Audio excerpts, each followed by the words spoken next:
Hey guys, happy Friday, and today I'm going to be answering the questions that you guys submitted on my Instagram. And of course, I had to stop at Dunkin' because, today's the first day of winter break and I'm so hyped. So that actually brings me to my first question, which is, how did you find out about Dunkin' and the strawberry dragon fruit drink? So I don't really have a crazy story to go with this other than my sister took me and my cousins to school every day freshman year, and one day I just said, hey, can we go to Dunkin'? And so we did. And strawberry dragon fruit seemed pretty close to the strawberry acai from Starbucks, which is my favorite. And I got it, and I've never gotten anything else because it's so good. If you haven't tried it, you need to go try it because it's so good. I get medium strawberry dragon fruit with green tea, and it's amazing. And look at this color. You can't tell me that's not gorgeous. Next question is, if you had to live without Gilmore Girls or The Summer I Turned Pretty, which one would you live without? And I don't think there's any right answer to this question because I don't think I could live without either of them. But it also depends on what season you're asking me. If you ask me during fall, obviously I'm gonna say Gilmore Girls, but if you ask me during summer, come on, you know the answer. But if I really had to choose, I'd probably get rid of Gilmore Girls just because The Summer I Turned Pretty, the vibe is just always there. I could watch that show 900 times in a week and not get bored. And I'm gonna go with this next question because it directly relates, and it is Conrad or Jeremiah. There's only one right answer, and if you don't choose Conrad, get out of here. Because if you choose Jeremiah, I don't trust you. Oh! Anyway, and I understand that Conrad has some flaws, okay, but Jeremiah is like boyfriend material and Conrad is husband material. Like, come on.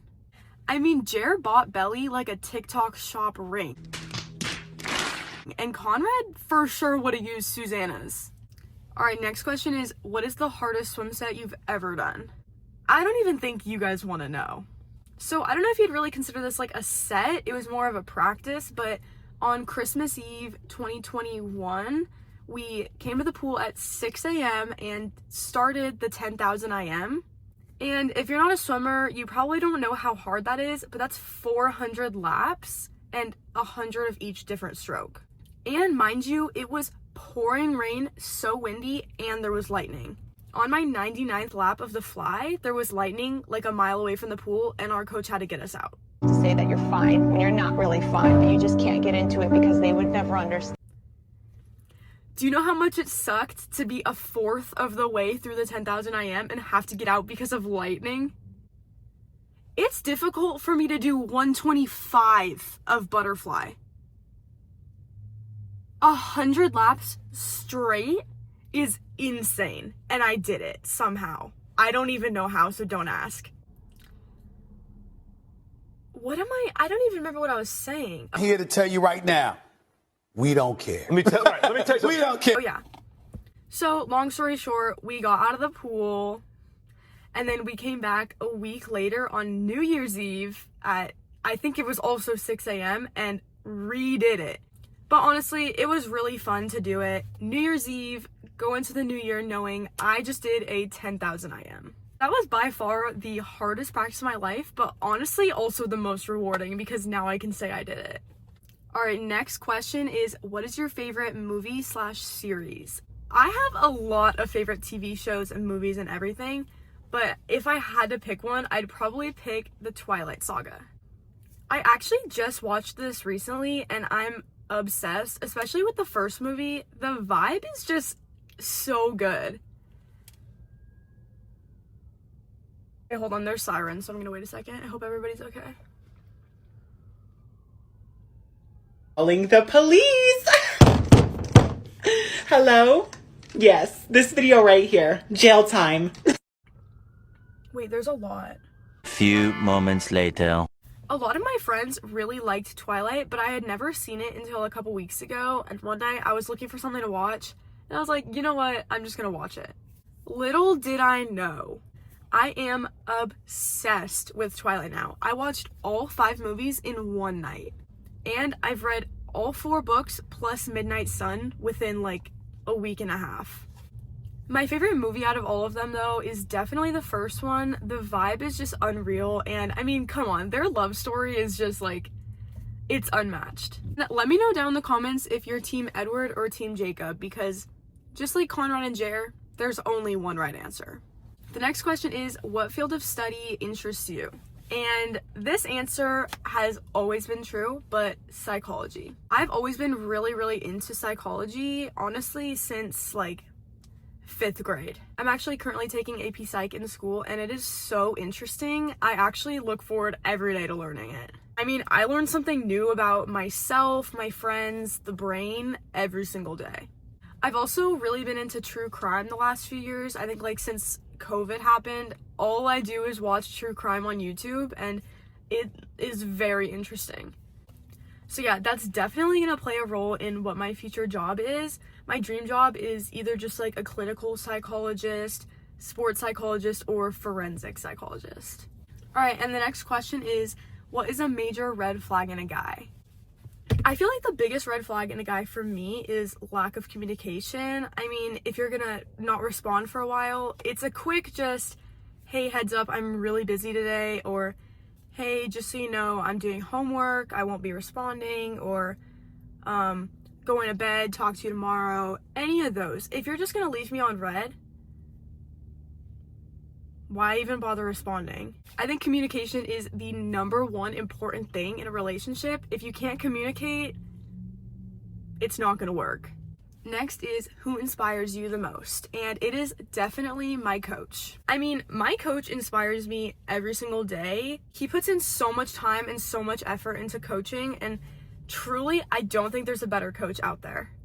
And not only is he a coach, but he's such a good friend. I mean, anytime that I ever need to talk to somebody about anything, he's always there for me. I still remember when I was 10 years old, the first meet I ever met him at, he was literally holding my shoes and my towel and like hyping me up before I swam. He had no idea who I was. I was this random 10-year-old that like wasn't that good at swimming. I still remember I won my race that time, and after he had just given me so much motivation and so much encouragement, and I owe it all to him. He is so dedicated to what he does, and every day I want to be more and more like him.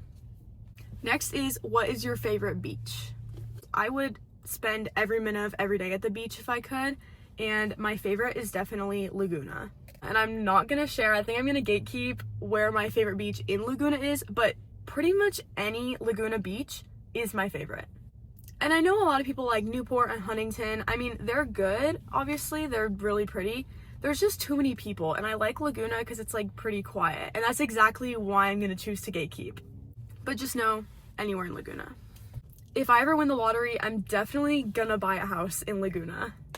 What are your favorite flowers? Definitely tulips. I'm not a huge like roses person, definitely tulips. They've always been my favorite. I just really love them. I really like pink, I really like white, really like orange, I really like all of them together. I pretty much like every color, I just like the flower itself. I've always wanted to go to the Carlsbad flower fields to like take pictures and just enjoy all the flowers, so I'm definitely gonna go this year. Has swimming always been part of your life? And short answer, yes. Long answer, not really. Surprisingly, I didn't learn how to swim until I was like 7.5. I was always really terrified of the pool, and especially the deep end. I remember every summer growing up, standing above my pool trying to jump into the deep end for like 30 minutes before I could finally just jump. And this continued all the way up until winter break of, I think, 2nd grade, when my family went to Hawaii, and I was really sad because I didn't know how to swim, so I couldn't really do anything. As soon as we got back from Hawaii, I asked my mom to sign me up for swim lessons, and then when I was, I think, about to turn 8, I joined the swim team that my sister swam for, and both my mom and my aunt both swam growing up, so it was kind of like a family sport, and both of my cousins also swim. And since then, I've been swimming for almost 10 years now. I think it's 10 years this May, and I've never been happier. What is your favorite suit? This is an impossible question because it changes like every single day. But pretty much anything by Sporty or anything from Swim Outlet. If you've never shopped on Swim Outlet, please go look. They have so many sales and so many good prices, and everything is such good quality. I literally love it. I think right now my favorite suit is the pink sporty microback suit. It is adorable. Or the Emma Wyatt and Sporty collab, which is the pink suit with all the flowers and roses and everything. I think that one's my all-time favorite. I'll put the link down in the description below so you guys can go shop. Alright, and that is all. If I didn't include your question, don't worry because there will be a part 2, and look out on my Instagram story for any more.